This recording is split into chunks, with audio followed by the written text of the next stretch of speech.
Hello friends, good morning. Top study cafe पर आपका स्वागत है।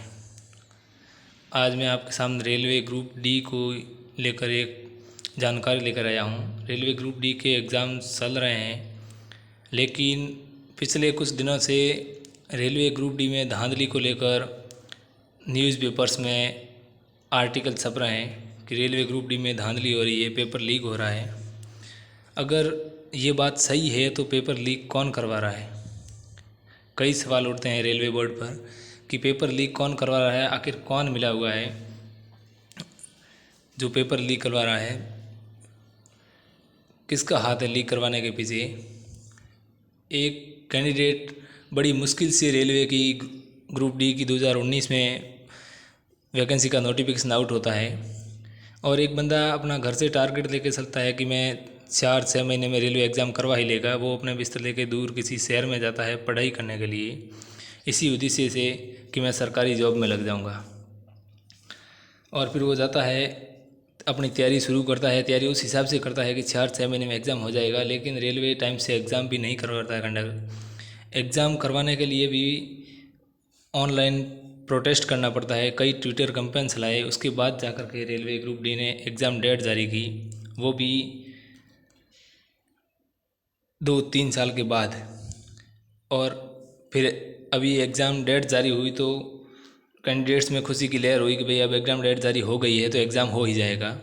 लेकिन फिर एडमिट कार्ड आए तो और खुशी हुई। एग्ज़ाम देने गया तो बंदा खुशी खुशी एग्ज़ाम देने गया कि मेरा एग्ज़ाम हो जाएगा। बंदा अंदर जाता है, एग्ज़ाम दे के बाहर निकलता है, पेपर अच्छा होता है। लेकिन जब दूसरे दिन वो देखता है कि न्यूज़पेपर में आर्टिकल छपता है कि रेलवे ग्रुप डी के पेपर में धांधली हो रही है, तो कैंडिडेट्स को बड़ा दुख होता है कि आखिरकार ये क्या हो रहा है, धांधली क्यों हो रही है। बड़ी मुश्किल से वैकेंसी आई थी, मैंने तैयारी की, एग्ज़ाम दिया, लेकिन उसके मन में फिर डर रहता है कि क्या पता मेरा सिलेक्शन होगा कि नहीं होगा, कितना लीक हुआ है पेपर। इस बात को लेकर के तरह तरह के सवाल होते हैं। इसी बात को लेकर मैं आपको बता रहा हूँ कि आप देखिए, ये एक आर्टिकल छपा है पेपर्स में जिसमें बताया गया है कि रेलवे ग्रुप डी में हो रही है धांधली। यानी कि 24 अगस्त को राजस्थान के अलवर ज़िले में 100 सवालों का आंसर की लेकर पहुंच गया था बंदा। मतलब रेलवे ग्रुप डी के एग्ज़ाम में इतनी स्कैनिंग होती है, इतनी जांच पड़ताल होती है, उसके बाद भी सवाल ये है कि बंदा अंदर कैसे लेकर गया आंसर की, आखिरकार वो कैसे पहुंच गया सेंटर पे आंसर की लेकर के। ये बता रहा है कि आंसर की सदरी है, उसके बाद FIR भी दर्ज की गई है। लेकिन उसके बाद फिर एक बार रेलवे भी क्लियर करता है, रेलवे ने क्लियर किया है कि कोई धांधली नहीं हुई है, ये सब फर्जीवाड़े फंसाए जा रहे हैं। ये रेलवे ने नोटिफिकेशन जारी किया है न्यू ही, उसमें देखो रेलवे ने क्या बताया है।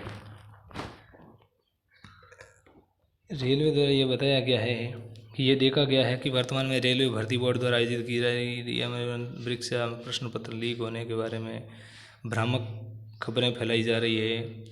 मतलब रेलवे ने बताया कि कोई भी भ्रामक खबरें फैलाई जा रही हैं, कैंडिडेट्स पे इस पर ध्यान नहीं दे। यानी कि रेलवे की परीक्षा को बता रहा है रेलवे के इस प्रकार डिजाइन किया गया है कि किसी भी हालत में नकल नहीं हो सकती है, चाहे हैकर्स कितना भी जोर लगा ले, लेकिन नकल नहीं हो सकती है। लेकिन फिर भी यदि नकल हो जाती है, आपके आसपास ऐसे सेंटर पर नकल हो जाती है, तो रेलवे ने बताया है कि रेलवे भर्ती बोर्ड की अधिकृत वेबसाइट पर ईमेल या दूरभाष करें शिकायत दर्ज कर सकता है, नहीं तो नज़दीकी पुलिस स्टेशन पर अपनी रिपोर्ट दर्ज कराएं।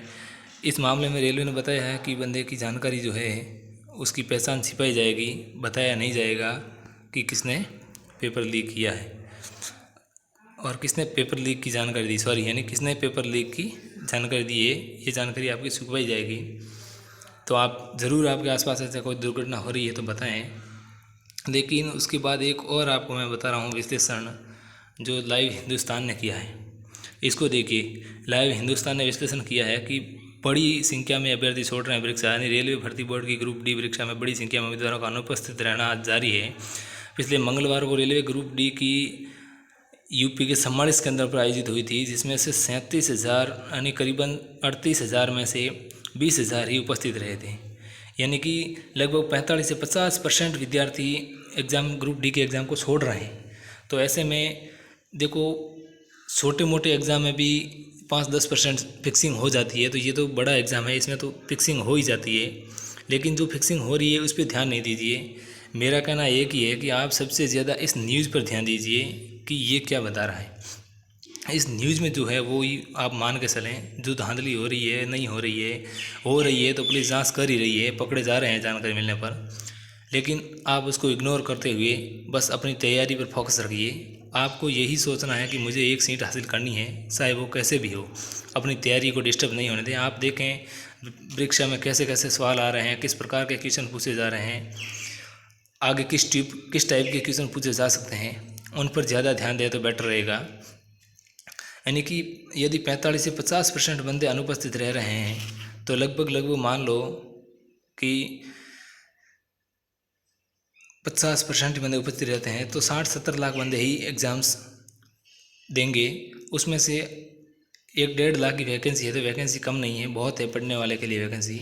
और आप अपनी सीट फिक्सिंग कीजिए, तैयारी करते रहिए, बी पॉजिटिव के साथ। आपका एक ही लक्ष्य होना चाहिए, बस एक सीट हासिल करना है, चाहे वो कैसे भी हो। उस हिसाब से तैयारी कीजिए। एग्ज़ाम सेंटर पर उस हिसाब से चाहिए, नकल हो रही है नहीं हो रही है उस पर ध्यान नहीं देना है। अपनी तैयारी को जारी रखिए, अपनी तैयारी को मजबूत कीजिए और ऊपर वाले पे और अपने आप पे विश्वास है तो आपका सिलेक्शन कोई रोक नहीं सकता। चाहे कितनी भी फिक्सिंग हो जाए, फिक्सिंग होगी तो कितनी होगी, 10-15% होगी, बाकी तो सीटें बसी है।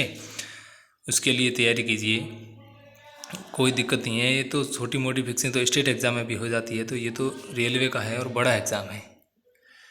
लेकिन उपस्थिति बहुत कम हो रही है, तो आप अगर आपका एग्ज़ाम है तो आपका सेंटर दूर है तो कोई दिक्कत नहीं है, आप बेशक एग्ज़ाम देने जाइए। एग्ज़ाम तो दीजिए आप, क्या पता आप एग्ज़ाम देने नहीं जाओ, बाद में कट ऑफ जारी हो और पता चले कि इतने तो मैं कर ही लेता, तो फिर पछताने से क्या फ़ायदा।